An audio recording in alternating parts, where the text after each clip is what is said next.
Hello and welcome to Miss M's writing session. Now, there are 5 parts to this session today. The first 3 I've written here. There's a gross motor skill, that's a big body exercise. There's a fine motor skill, that's a finger exercise to get our muscles ready for handwriting. And then there's the actual pencil or pen on paper part to the session. Part 4 is a game. And if you hang around till the very end, there'll be a challenge at the end. Okay, off we go to do part number 1. Could you please do star jumps that relate to how old you are? So if you're 8, could you please do 8 star jumps? If you're 5, can you do 5 star jumps? I think you've got the idea. Off you go. Remember to press pause and then play when you get back. Welcome back. Okay, we're ready for number 2. The finger exercise. Now for this part you can use a rubber band or perhaps a hair tie. I've chosen a hair tie, a pretty blue one, and what I'd like you to do is to put all your digits in there, your thumb and your 4 fingers, and gently open until you feel a slight resistance or a pull. And again, relax and then stretch again. And as you're doing that, you are actually engaging the finger muscles that are then going to help you hold your pencil. Do that 4 or 5 times or more if you feel you can. If you feel it might hurt, then stop. Do not do it if it hurts. Great. Okay, let's get on to number 3. Let's move this out of the way with my new little toy and get some paper. Well, today's paper looks like a present. It's been tied up with a beautiful blue bow. Let's undo that and get down to business. Pretty bee, I love bees. Okay, do we remember how to hold our pencils? We always have the point facing towards our tummy on the table, on the paper. We then use these 2 pincer grips. I'm actually going to use I have a little rubber here in the shape of a honeybee. I'm going to put that in my hand and hold it with my 3 fingers to start with, so that I use my finger and my thumb to nip it, flip it, and grip it. And that's when I can bring my 3rd finger out to let the pencil lean on it. Now I have a problem. This big blue pencil is a bit too big. I don't mind that it's blue, but it's a bit too big. I have to swap it. Now what can I use? Okay, here we go. Here's a normal pencil. Again, beautiful bee colours. So I have something in my hand. You can use a button, you can use a bit of tissue, whatever you like. Keep all 3 down to begin with. Nip it, flip it, and then use that middle finger out for the pencil to lean on. And again, please remember to try and keep it on this knuckle so you've got a nice curve here, rather than in the V, which encourages that bent, oopsie daisy, sorry, that bent finger and pressure. So again, let's put it back here. There we go. Okay, warming up. Some patterns before we move on to the next section. Let us do some up and downs. So, starting anywhere you like at the top of your page, put a little dot, and I'd like you to go up, down, up. 7 times, please. Up, down, up. Up, down, up. Up, down, up. Up, down, up. 1, 2, 3, 4, 5. Up, down, up. Up, down, up. Those are my 7. How good is that? Now, let's do the next part, which are the circles. So again, starting anywhere up here, what I'd like you to do is go in this direction, which is a clockwise direction. It's the same direction as the minute hand of a clock goes round, the hour hand of a clock. So you start here at the top and you go round, and you do this slowly, but you go over it again and again and again, until you have a white circle in the middle. Try not to do this if possible. If you do, don't worry. Don't rub it out. Never use a rubber with any of my handwriting practices. Just notice a mistake and make the next one better if you can. It's all about practice. Let's start again at the top and round we go, round we go, round we go. And I'm only going to do 5 of these. And again, try not to press too hard, but focus. Well done, starting at the top. Round clockwise, round we go, round we go. I see a little pin up here seems to be joining in with me. Isn't that funny? Now this bee, if this were a flower, would be attracted to the beautiful coloured petals. Now you don't have to do this bit, but I am, and as I'm doing it, I am using, I don't know if you can see in the video, the finger muscles that again will be very useful for when I'm actually doing my letters. So I'm turning these circles into flowers, and I won't have time now, but maybe if you do this afterwards, you could colour in each of these flowers a different colour to attract the honeybees to visit them. And perhaps you can do a nice bright yellow or something in the middle, because that would be jolly lovely for the bees. Okay, that is our handwriting patterns before we get on to the actual letter formation. Right, now let's have a look. I have got my lovely ruler. I'm going to be a bit more careful today when I draw my lines, so this is for me to start my letters. I'm going to do another one here. And while I've got the ruler in my hand, no, I'll wait.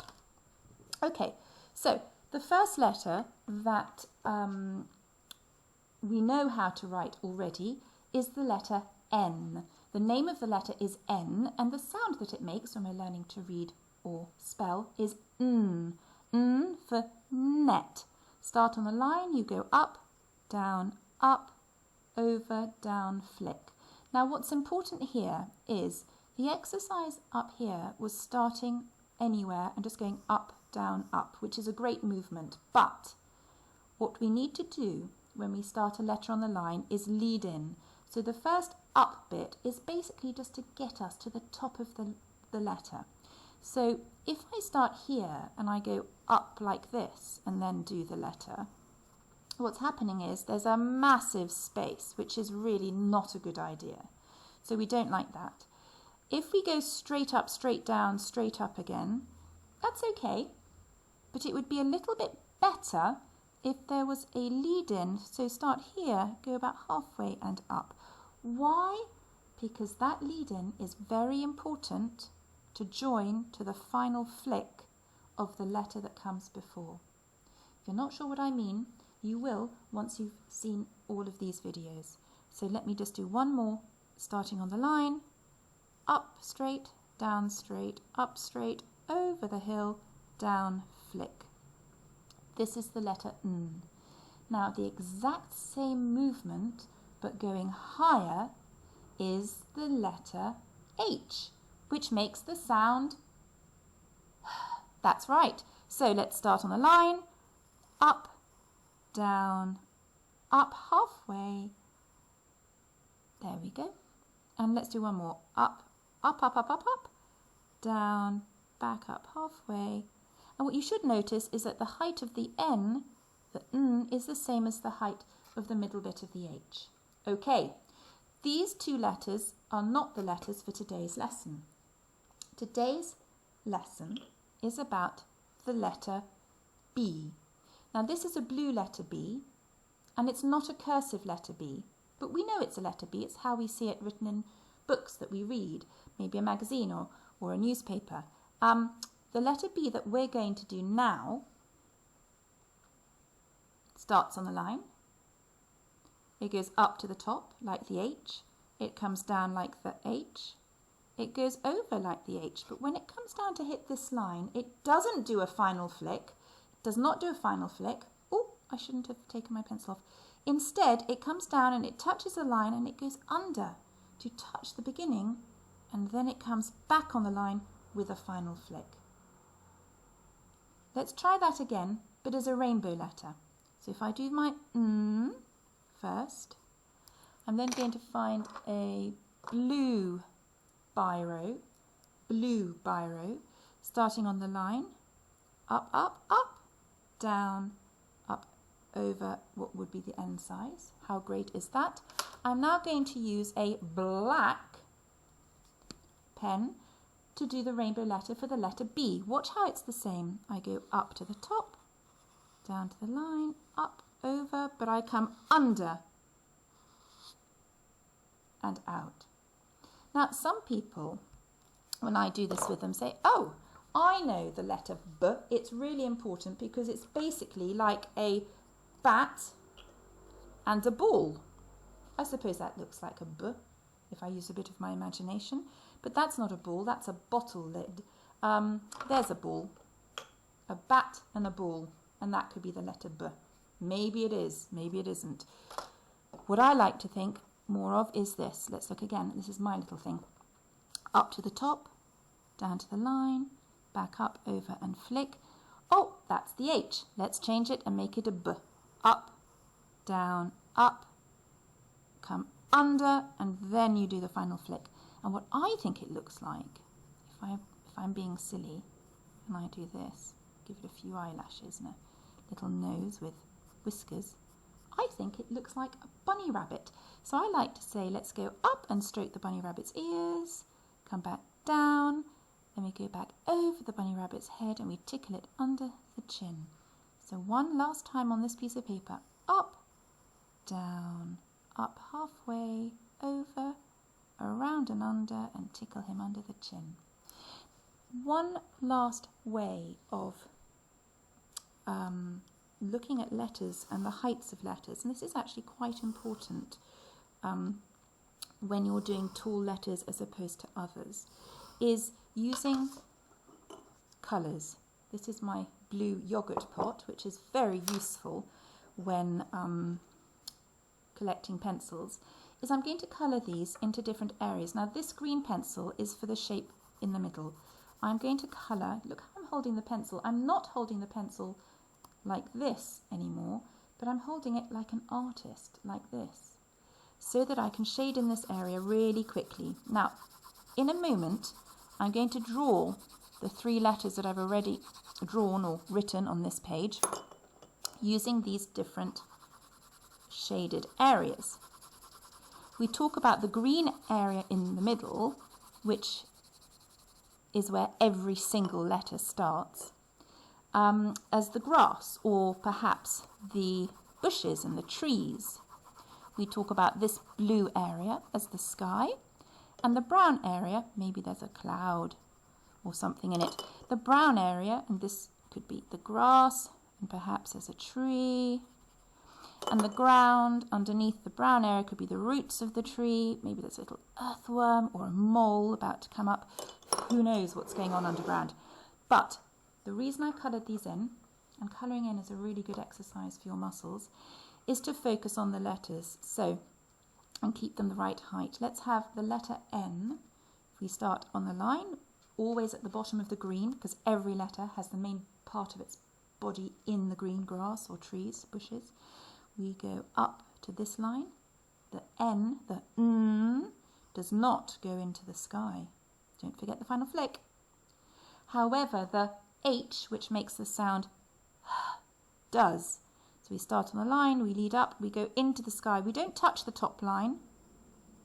We do touch down bottom here. We touch up here just like the N, and there's your And now for the B. Up, up, up, up, up.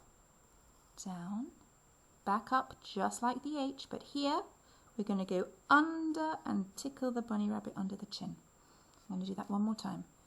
Up, up, up, down to the line, up to the top of this, come under and tickle the bunny rabbit under the chin. Now, when you've done that, you might want to do what I do, which is I go back to pick up my pale blue or my dark blue pencil.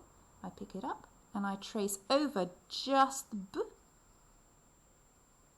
over, under, and flick. This final flick is important, and I'll show you why now. Up, over, under, flick. I'm now ready to go into the letter A. And now I'm going to go into the letter G. Down here. And as you can see, I've just written the word bag, and this final flick is connected to the lead-in of the A.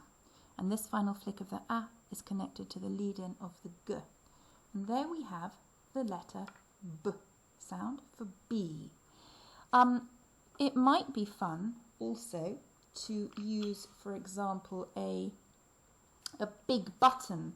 You might want to put a big button. You could, let me get another piece of paper. You could use a big button to draw around. And then perhaps what you could do is say, I'm going to start on the line here, go up to the top, down, around, and make a B like this. That's fun. That's silly. There's a little black button. Okay, that's how you form the letter B. You ready for the game? Here's the game. Let me get this piece of paper here, and here's the game. The game is, I have a plate. I'm going to add to this plate a big blue button and a blue butterfly that I made out of paper. Again, it's very easy to make. You just fold it in half, cut out the pattern, and then you can stick it or sew it together in the middle. And you can practice by doing some lovely letter B on it if you wish. Up, down, up, over, under. Tickle him under the chin. Anyway, there is your B. How could I possibly forget the cuddly toy? My bear. I'm going to give you 20 seconds to look at this plate of things that either begin with the letter B, the sound B, or are blue.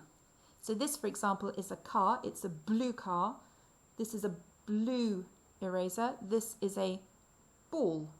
This is a B, a blue and white lid, a big blue button, a bee, it's another rubber, a blue frog, a blue butterfly, a chocolate bee, and a cuddly bear.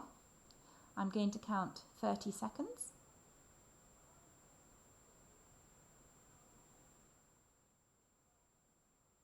Oh my goodness, one of the bees is moving.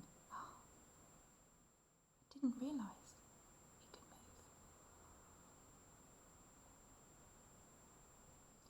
That's a bit less than 30 seconds, but I'm now going to take it away. And your challenge, with your grown-up who's sitting with you, or on your own, maybe you could write down the list, is to remember how many blue or items beginning with B were there on that plate.